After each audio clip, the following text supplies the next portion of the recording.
Hey everyone, I'm Phoenix. I like talking about movies, video games, comics. Honestly, if you can see it and interpret it, I probably talk about it. If you've seen me before, no you have not. That shouldn't stop you from following me if you have, but since you haven't because nobody has, give my page a look. Or don't because there's like nothing on it right now.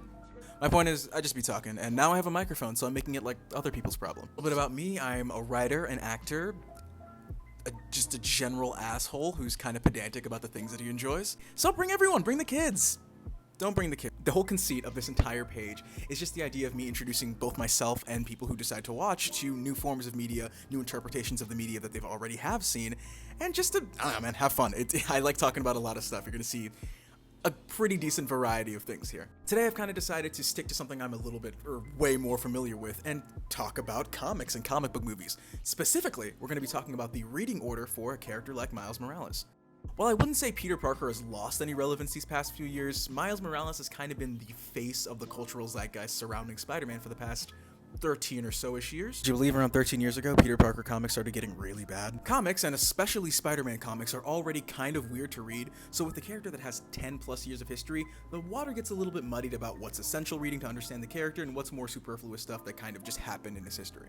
And today we're going to keep it focused on the essentials, stuff that we need to understand the pivotal moments of the character from origins to being transferred over to the 616 to whatever it is he's doing now. Alright, that burned about 2 minutes, let's go.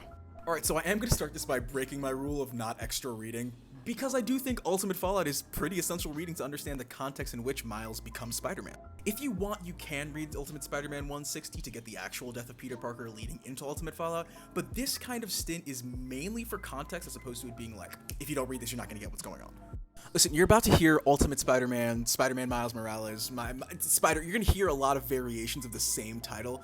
Know that they are all distinct and different, and I'll try to give years to make sure that you guys know like which year, which comic run you're actually looking for. After our little stint with context reading, we're going to want to get immediately into Ultimate Comics Spider-Man. This run started in 2011, and it is very much the basic introduction to Miles, his origin, his circumstances, and what makes him the Spider-Man of this universe. While you can read issue 1 through 28 without like going to any other series for context and understanding, I mean it's what I did when I originally read, I do recommend stopping at issue 10 and then going to read Spider-Man. Spider-Man is a bit of a multiversal event where 616 Peter meets Miles for the first time, finds out about what happens to him in the Ultimate Universe, and then ultimately gives Miles his blessing to be Spider-Man.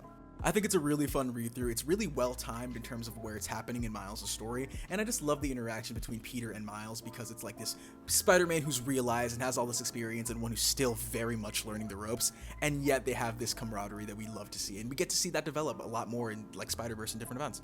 After Spider-Man or Ultimate Comics 28, whichever one you decided to